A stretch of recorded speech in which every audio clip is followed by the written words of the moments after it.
אני סבא קריב. אני מנסה להם סרטונים קצרים ולשחק בלגו. כן, זה תחביב שלי. תחביב נחמד. אתם יודעים, חשבתי לעצמי, עם כל הזקן שלי, למה לא לעשות איתו קוקו? ראיתם את הקוקו שלי? תראו איזה קוקו יפה, הכנתי אותו במאפים. יש לי עוד תחביבים חוץ מלשיר, לנגן בגיטרה ולרקוד. אני אוהב לשחק, כן, אתם יודעים, בלגו.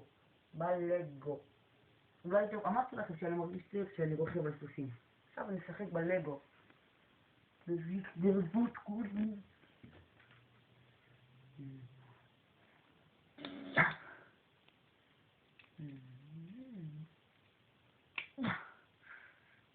פושטק. תיכנס לפושטק. אתה פושטק. נח ממך.